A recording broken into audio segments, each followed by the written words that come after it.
ஆரம்பித்தது. இந்த படம் தொடங்கி கொஞ்ச நாள் கழித்து பிருத்திவிராஜ் சார் ஒரு நாள் ஃபோன் பண்ணியிருந்தாங்க எனக்கு. மாஸ்டர், நான் உங்கள்கிட்ட கதை சொல்லிட்டேன், பட் இருந்தாலும் என்னால் நைட்லலாம் தூங்க முடியல மாஸ்டர் எனக்கு அப்படின்னு சொன்னாங்க. எனக்கு இன்றைக்கி மறக்க முடியலை. ஏன்னா அவ்வளோ ரெஸ்பான்சிபிளான ஒரு டைரக்டர். நான் நிறைய தடவை ஸ்பாட்லேயே சொல்லியிருக்கிறேன். எனக்கு தெரிஞ்சு அவர் வீட்டில் நடந்து நடந்து நடந்து நடந்து ஃப்ளோர்லாம் தேஞ்சிருக்கும். அவ்வளோ தூரம் ஷார்ட்டெல்லாம் யோசித்து எழுதியிருக்கிறது. நான் பெரிய ஃபேன்னு கூட சொல்லிட்டேன், உங்கள் டைரக்ஷனுக்கு நான் பெரிய ஃபேன்னு. ஏன்னா தான் எழுதுனதை ஒரு பெரிய முரளி கோபி சார் எழுதின ஒரு ரைட்டிங்கை அப்படியே படத்தில் கொண்டு வரணும் அப்படின்னு நினைக்கிறது வெகு சில டைரக்டர் தான். அதில் பிருத்திவிராஜ் சார் முழு முயற்சி அடங்கி அதில் வெற்றி பெற்றிருக்காரு. இதுக்கு ஃபுல்லாக ஒரு பெரிய இவ்வளோ பெரிய பட்ஜெட், அதாவது நிறைய படங்களை எடுத்துடலாம் மலையாள இண்டஸ்ட்ரியில். அவ்வளோ பெரிய பட்ஜெட் ஓப்பன் பண்ணி கொடுத்த Antony Perumbavoor sir, Gokulam Gopalan sir and Lyca production, இவங்க எல்லோரும் சேர்ந்து மிகப்பெரிய படமாக உருவாக்கி இருக்கிறாங்க. இதுக்கு நாங்கள்லாம் சப்போர்ட் பண்ணியிருக்கிறோம். நான் லால் சார் பற்றி பெருசாக சொல்லணும். என்னென்னாச்சுன்னா நிறைய நிறைய நிறைய விஷயங்கள் அவர் நிற்கிறதுலேருந்து நடக்கிறதுலேருந்து. நான் ஒரு ஃபேன் பாயாக தான் அவரை பார்த்துருந்தேன்.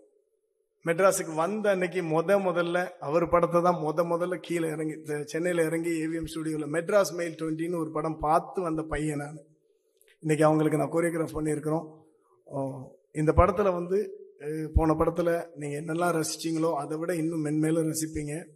கண்டிப்பாக உங்களை அந்த படம் டிசப்பாயின்ட் பண்ணாது. எல்லாரும் 27th தியேட்டரில் பாருங்கள். தேங்க்யூ. Thank you sir. சார் ஒரு கொஸ்டின் உங்ககிட்ட sir, if you don't mind answer பண்ணுங்க. வாங்க மாஸ்டர். எஸ், இதுக்கப்புறம் தானே இருக்கு ட்விஸ்டே. வாங்க. நீங்க ஒரு ஃபேன் பாய்னு சொல்லிட்டீங்க. இப்போ இந்த கேள்வி எப்படின்னா, தீனா சொன்னாங்க இந்த படத்துடைய ஷூட்டிங் பல கண்ட்ரீஸ்ல போய் பண்ணியிருக்காங்க. அதுவும் ஒரு பெரிய ஸ்டார் காஸ்ட் இருக்கிறாங்க அப்படின்றப்போ வெவ்வேறு கண்ட்ரீஸ்ல கிளைமேட்டிக் கண்டிஷன்ஸ் டிஃப்ரெண்டா இருந்துச்சு. ஒவ்வொரு ஸ்னோ ஃப்ளட் எல்லாம் நீங்க போய் இது பண்ணிட்டு வந்திருக்கீங்க. ஸோ எந்த ஃபைட் எந்த இடத்துல ஷூட் பண்றப்போ ரொம்ப சேலஞ்சிங்கா இருந்தது, மறக்க முடியாத ஒரு அனுபவமா இருந்தது என்ன சார்? லடாக் நாங்கள் போகும்போது பார்த்தீங்கன்னா நல்லா வெயில் அடிச்சிட்டு இருந்துச்சு ஃபர்ஸ்ட் டே. செகண்ட் டே பார்த்தீங்கன்னா அப்படியே ஸ்னோ ஃபுல்லாக கொட்டிடுச்சு. பட் டைரக்டர் சார் வேணும்னது என்னாச்சுன்னா ஃபுல்லாக வெயிலில் தான் எடுக்கணும் அப்படின்னு எடுத்திருந்தது. அங்கே போனால் ஃபுல்லாக ஸ்னோ கொட்டிடுச்சு. ஒரு 3-4 days எல்லாருமே ரூமில் தான் உட்காந்துருந்து அப்புறம் அங்கே கிடச்சது சாப்பிட்டுட்டு அப்படியே 3-4 days வெயிட் பண்ணி ஹோல் க்ரூஸ்னால் சும்மா குறைச்சலான ஆளுங்க கிடையாது. நிறைய ஃபாரினர்ஸ் வந்திருந்தாங்க, நிறைய வெஹிக்கிள் வந்துருந்துச்சு.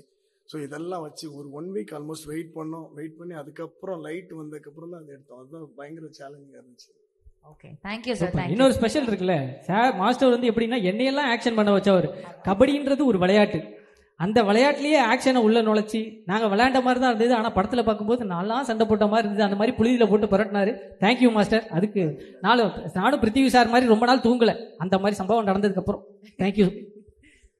Thank you so much sir. அடுத்தபடியாக மியூசிக் டைரக்டர் தீபக் அவர்கள். ஆக்சுவலி இவங்களை பற்றி சொல்லணும்னா